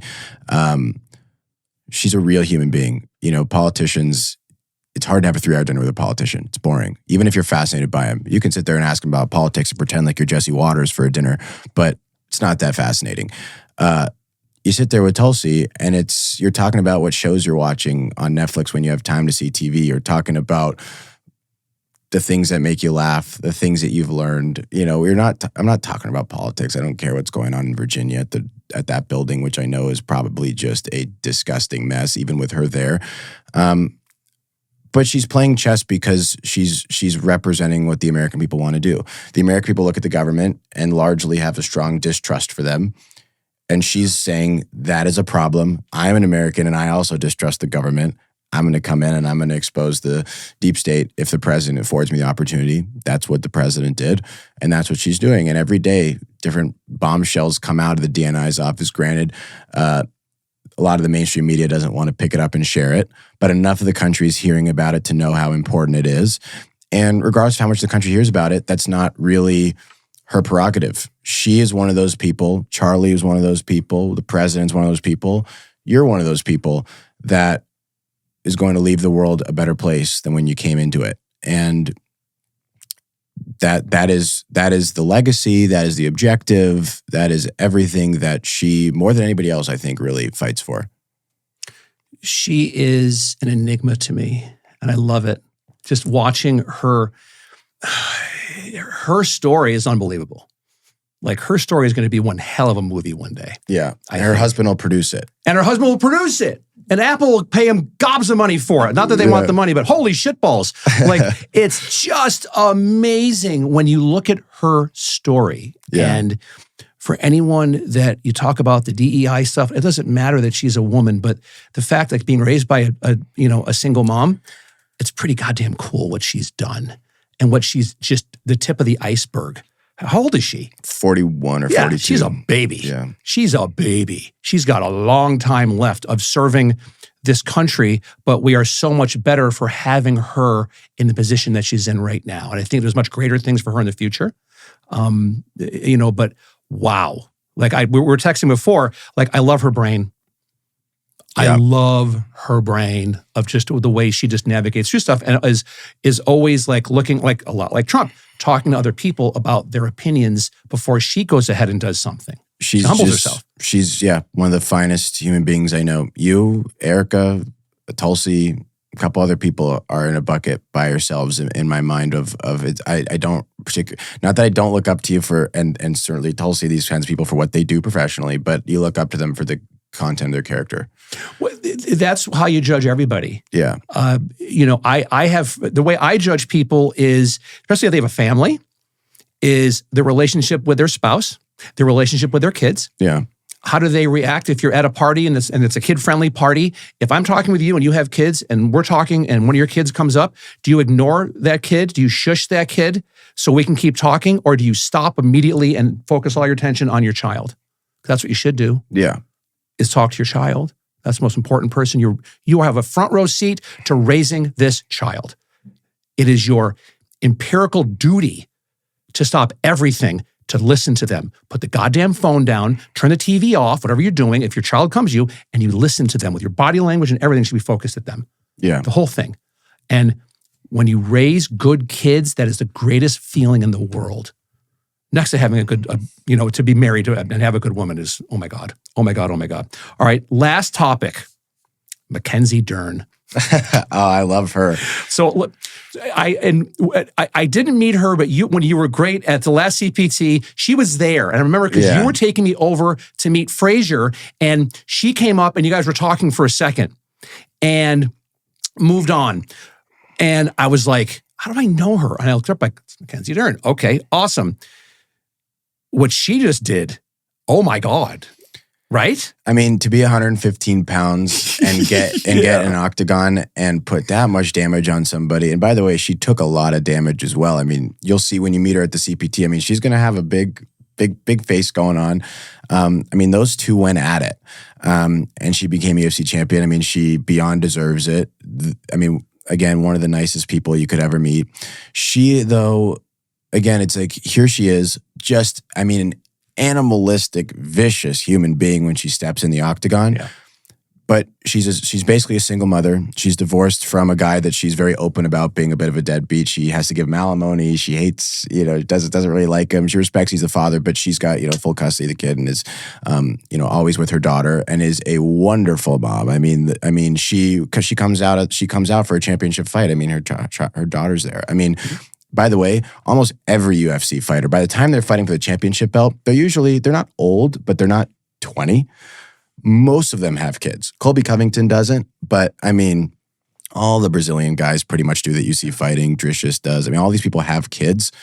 Where are they in the walkout? Where are they at the press conference? I know where Mackenzie's daughter is, and she's that kind of person. That's why she comes to CPT all the time. She couldn't be any sweeter. What's so funny about Mackenzie? She is one that genuinely loves poker. That's why she comes all the time. I mean, we have a great personal relationship, but she loves poker. And she'll say things to me. She's quiet. She's Brazilian. She's got that strong accent. She says, would you ever want Mark Zuckerberg to play? I was like, what? Would you ever want Mark Zuckerberg to play? Yeah, I'd want Mark Zuckerberg to play. That's a yes. She's like, well, I'm going to Hawaii with him and his wife next week. We're going to do some surfing. I'll bring it up and I'll call you. She doesn't end up calling me. She comes back to Vegas after a UFC fight. She's at the Aria. She calls me. She's like, hey, Blake, are you at the Aria? Not right now. Me and Mark are playing poker. I was wanting to invite you to come hang. I'm like, I'll be right there. Unfortunately, I wasn't in town, so I didn't come. But funny enough, I said, send me all the pictures. Like, I want to like post it and leak it and everything. And then there's Mackenzie Dern and Mark Zuckerberg playing poker for $25.50. But I tell you that story. Awesome. I tell you the story because you know what it takes to be a UFC fighter who's probably not stereotypically looked at as a brainiac, definitely not stereotypically looked at as a nice person. You literally fight and try and get as close to killing someone as possible without killing them for a living as it gets. And she's got those kinds of friends. Mark Zuckerberg could be friends with anybody in the world he wants to be friends with, and he's friends with Mackenzie Dern. I just think that speaks a lot of volumes. I'm just trying to give you anecdotes to attest to the quality of her character, but that is a wonderful human being. I'm lucky to be friends with her, and you'll be friends with her too in 2-3 weeks. Yeah, I appreciate that. She just, I was like, oh my God. Like, she's just another one. And again, had me being a good mom. You know, her mom was at the event. Yeah, you know, with her, you know, with her daughter, I was just like, oh my God, and it's just, and we'll finish up. I just think that take social media out of it. The world is still full of really good people. This country is definitely full of really good people. There's a lot of Blake Wynns in this world that love their country. They're good people, and they're looking to bring everyone around them up. And the more we can stay off of social media, this is coming from a podcaster, coming off of social media and spend more time with interpersonal communication, with face-to-face. I think that we all should pick 1 or 2 people at least that once or twice a month, get together with them. Buy them a cup of coffee. Stop by where they work, or they come over to your office and just shoot the shit with no preconceived notions about anything. You want nothing from them. They want nothing from you. You just want to talk and share space together. I mean, I gotta say, I've never done this since I got my first phone. You know, I mean, since I got my first phone. Now, granted, I've never been someone who's like abusive of screen time, and the moments that I have been that way, it's because it's what I do for work, and that's how I'm working. I'm not sitting there just scrolling my life away on social media. It's not something that I've ever really enjoyed. But for the first time a couple of weeks ago, I said, you know what, in light of everything that happened with Charlie, which was very tough for me and everything else, I'm going to just put my phone away. I'm going to go somewhere where I can kind of spend a couple days in nature. And I really have no interest in taking anybody's phone call or anybody's text.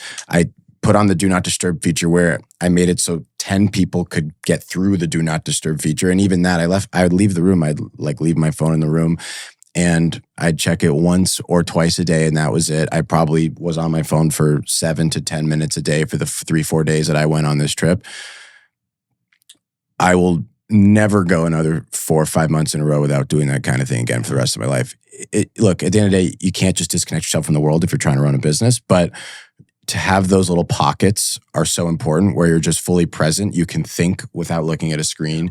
You can breathe while looking up at what nature, whatever it is, has to offer you. You can taste your meal where you're thinking about the food or what you're going to order or, you know, what's going on in the world. You don't have to write it down. You don't have to do any of that kind of nonsense that everybody feels like is important because it's really not at the end of the day. And I got to say, I mean, you know, look, there's different kinds of happy moments in life. And by the way, this was in a moment where I was really grieving and I'm still really grieving. But it was one of the happiest couple days of my life for that reason. It just felt like it felt clean. You know, I've gotten to sit next to the president on election night when he found out he won. I've gotten to be in the Oval Office. I've gotten to be at CPT 10 times a year for the last 2 years. I've gotten to be at weddings of people that I care about. There's lots of moments in life that are really, really happy, but that was different. And everybody should do it. And by the way, there were moments during that time where I felt a little uncomfortable. I really wanted the phone or I wanted this or I wanted that. It felt like a true detox. I was like, right? It's so funny. I mean, people think that you need like rehab or something if you're an alcoholic or if you like some drug too much or something like that or anger management or what have you. I would say I would very confidently predict that at some point in the next decade, whether it's a business or an organization or whatever it is, it's not going to be me that does it, but I do think it'd be a profound cause. I think people need like phone rehab, like really. It is really, it's its own disease to spend 9 hours a day on your phone if you are doing it to scroll and to just watch shit on YouTube or whatever it is. Everything in life needs balance. And the problem is, I mean, look, you watch the transition the last 15 years, people would balance their screen time with their, when I was a kid, it was like you go on your phone, but then you go outside, you jump on a trampoline, or you go play football with your friends or basketball, then you go swimming, then you have dinner with your family, then you go back on the phone, maybe then you play Wii Sports, like, sure, you mix it in, fine.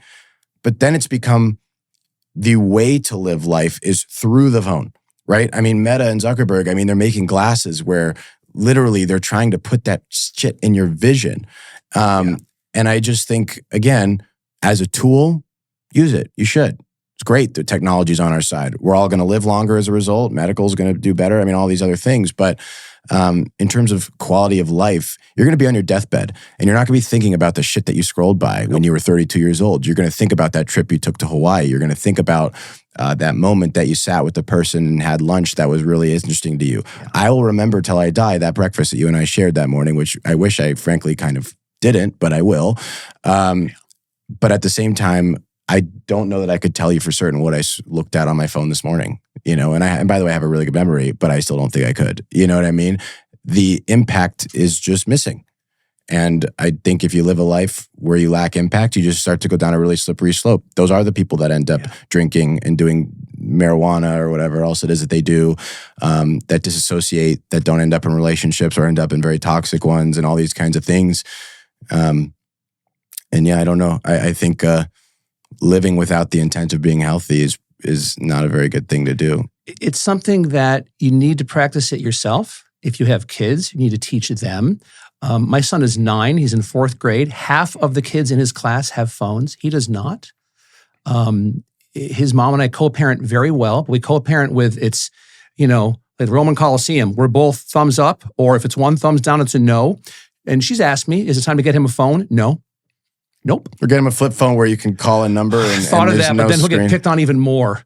Like he would get, I did. I even looked on Verizon.com and I looked and it's get him a burner phone for your 9-year-old. Get him a burner phone, but it's like, oh no, because it's just the kids. He would just get berated. So I'm like, no. And he's with me every other weekend, and then Wednesday, Thursdays, and Fridays. He's usually with us and with my wife and I, and we have bikes. He gets on his bike and rides around the neighborhood. Yesterday, one of the greatest things ever. I get him from school, bring him. I had to work. I get him. I leave my car. I leave my car in the garage. Gets his bike, and I thought he took off. My Brandy comes home, walks in, goes, "Where's Jack?" He's on his bike. No, he's not. His bike's hanging up on the wall thing. What? I go out. I'm shitting my pants because I'm like, I've lost my son. I'll get hell for this. I look around the cul-de-sac. I'm like, if I'm going to get in trouble, it's going to be for this. I look around the corner where the cul-de-sac is. He's playing soccer in the cul-de-sac with 3 other kids. Like, I'm like, this is good. Yeah, that is great. This is good. And I encourage him now to either, like he's reading all the Harry Potter books at 9. So I'm like, honey, get your book out. Read your book. Because he'll say, can I watch TV now? No, I want you to read for a little bit first. Or, did you go for a bike ride yet? No, go. Will you come with me? No, you go. You don't need me. I want you to go. We're in a good neighborhood. You're fine. Go ahead. And he'll come back. He takes his helmet off. He's all sweaty, dirty. You want boys to be that way. You know, girls too. But when you're 9, I grew up that way. My bike was my, that's main source of transportation. So I just think that it starts from home. And I would say this without even her being here. And it's tough because my mom is gone. The fact that your mom is here right now and she has done an incredible job raising you. Unbelievable job. And I think that is something that goes unnoticed a lot of times. I get emotional about it because I know that you cherish every second you spend with her. You cherish every second that you get to spend time with your grandparents because there's going to be seconds in the future that are not going to be around. And that's the worst. And it's something that you appreciate. And that is something most people don't do. And for that, you have my eternal respect. And I cherish you for that. Well, I think one of the great things that my mom and I had an interesting dynamic because I had the opportunity, very much so, where you made the point that you think I'm 50, even though I'm 25. She used to always say I was 4 going on 40. That was the age quote she would use. But she did something that I don't know how you come up with doing as a parent. It's a very clever thing, I guess I could say, because it seems to have worked out. But I look at some of my friends and I think maybe it wouldn't have worked out if their parents had done that. But she let me be 40, like how you're doing with your son. She let me go on bike rides by myself. And those bike rides by myself led to me starting my business. You know, at the same time too, you made the point about the phone. I've got a counterpoint for you, which is that it's good to let your kid go through adversity and to be bullied a little bit while you're also still there to provide a piece of counterbalance. I had to more or less make a decision. Now, I wasn't 9. Your child's in 4th grade, right? You're 9 or 10. I was older, so maybe 9's not the right age. So I'm not imposing any judgment on the age thing. Right. I don't know what I would do with a 9-year-old. Thank God. I'm 25. That means I would have started when I was the age that this came up. But when I was 16 and I started doing YouTube, all the first comments I got on videos were just as rude as people could type. I mean, if they came up with it, it went down on the screen. And by the way, there's only a couple comments and they were all just really rude. And my mom wanted to have me shut my YouTube down because the comments were really rude. And I wouldn't have had the wherewithal at 16 to say this, but I genuinely didn't care. And I would say to my mom, I don't care. They're watching, they're leaving a comment. It'll change. If I become big, it'll change. You're not going to become famous with only people that hate you. You know what I mean? You're not going to end up building an audience like that. So that'll change over time. And I have to imagine as a mother, it's really, really hard to watch what you think is your gift to the world be just absolutely slammed every opportunity the world gets. But she let that happen while I was still at home. Yeah. And as a result, again, I wouldn't have said it back then. I realize it now, but it's like, but she wasn't slamming me. And like her opinion is the one that mattered to me. My grandparents weren't slamming me. Steve wasn't slamming me. You know, my best friends in school weren't slamming me. Other people were. You know what I mean? And so you made the point about getting your kid the burner phone and getting bullied. You have an opportunity, maybe not at 9, and maybe you don't want them having a phone anyways. Fair enough. That's a silly example. But I do think it's advantageous to let your kids go through that when you're there, because they will become the kind of person that says whose opinions actually matter to me and whose don't. And that is the fundamental reason why social media causes so many mental issues for so many people, is they haven't had those opportunities. It's the same reason why, you know, I get this question all the time, which to me is like, it's a fair question, but it's kind of one that I scoff off because it's so silly, which is you post, you know, a picture of you and Trump and a picture of you and Erica Kirk and a picture of you and this person on social media. How do you deal with the hate? Do you not get tons of hate in your DMs? Do you not get this? You not get that? I'm like, I don't even know if I do or don't. And even if I read the comments, I mean, yeah. So a comment says that I'm a fascist and I'm supposed to be deeply hurt. My mom thinks it's really cool that I've met the President of the United States. My grandfather is quite proud of that fact. Yeah. I leave it at that. That's the opinion that resonates, right? And so, you know, look, I just, you know, grew up where, again, I would never go as far as to call it a comeback story. It's always been really good, but it's always been really good because I've always had my mom, because I've always had my grandparents, because I've always had those couple of really close friends who to this day, 22 years into my life, out of 25 or 26 years, are still my closest friends. That was enough to prevent you from feeling like you're at rock bottom at any given moment. You know, I had a period of my life where I lived in a 15,000 square foot house with live-in support, which is like the most absurd way to grow up that you could probably ever dream up. And then I had parts where me and her lived in a hotel room side by side, like at the Red Rock Hotel, where you're in what's a room at the Red Rock? 700, 800 square feet, if that. Mm-hmm. If I was no less happy. I was not at rock bottom sitting at the Red Rock. I had a good mom. I was like going to the arcade with like my friend after school and like could go to get Panda Express at 4 p.m. Like whatever situations we ever had in life, we always just made them awesome. I mean, you know, it's funny. I've actually gotten in arguments with friends, and frankly, it's ended personal romantic relationships of mine. I do not do well with people who have a glass is half empty outlook on life. I was raised with a glass is half. I was raised with a glass is just full. And if it's not full, then fucking go get the water pitcher and start dumping. Amen. You know what I mean? And so, yeah, no, you always have gratitude for those things. It's why you have gratitude for the moments you get to spend with them. It's why everybody should. But, you know, I've been aware enough to know that my whole life. I think most people who are in that position are too. I don't think that's a virtue of mine that I was aware that things have been good because of the people that I'm close to. People that have a strong support system recognize it. People that don't have a strong support system also recognize it. And they aspire to have it. They just maybe unfortunately don't know how to get it. And the number one thing that I can suggest as to how to get it is forget friends, forget networking, forget all those things. Go get 5 people that you are down to just have as many dinners with, as many text conversations, as, you know, work together on a side business, just whatever it is, get 3, 4, 5 people. Everybody can do it, you know, and start there. And then change those people out as they deserve to be changed out, by the way. You can't be scared. If anybody's ever holding you back, you gotta be okay with, you know, keeping forward with putting one foot in front of the other. Ever hear there's a comic, Joey Diaz? Mm. He's great. Good friends with Rogan.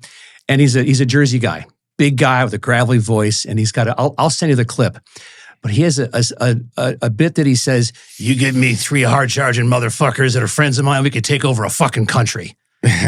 And there's truth to be told about that if you have your ride or dies with you, there's nothing that can stop you. And I agree with what you said. I mean, I'm always like, I'll listen, right? Like regarding like my son with a phone and all that. I'll listen. I need to think about it because the options are no phone, the Al-Qaeda burner phone, you know. With an AirTag taped on the back too. God. Give him Life 360 by yourself. With a Faraday bag, like, you know, so he can't get tracked. Or he gets an iPhone where, unfortunately with an iPhone, he can watch porn and beheading videos. Yeah. You know, and he's smart enough to find that stuff. Yeah. And so that's just, as a dad, what's one of the things now I wrestle with. And instead of talking about phones with him, I double down on go ride your bike, read a book, let's play chess. Yeah. You know, let's go for a walk together. Thing to do. Right? Like, let's go for a walk together and talk to me. One of the best compliments, he said it to me twice. And him and I floss together whenever he's with me. We're accountability partners to floss. And he'll like, Dad, yeah, floss. And so, and I go, and we floss together. And I was flossing with him last week. He said, Dad, I go, yeah, honey. He goes, you're a really cool dad. I bawled. And I'm a crier. When it comes to people I love, I'm a baller. And it was like, because I was having a bad day. Yeah. And he did that and everything just went, I'm good. Everything else can go away. My son thinks I'm cool. End of line. That's all that matters to me. You know, my wife is my best friend. End of line. Nothing else matters to me. I have you as one of my dear, dear friends now. Nothing else matters. End of line. Thank you for coming in. Yeah, thanks for having me. It's been a lot of fun. You have an open seat here whenever you want to come in. Anytime. You know, whenever you've got something that you want to get off your chest, get your ass back in here. Anytime. Hopefully this is good for people.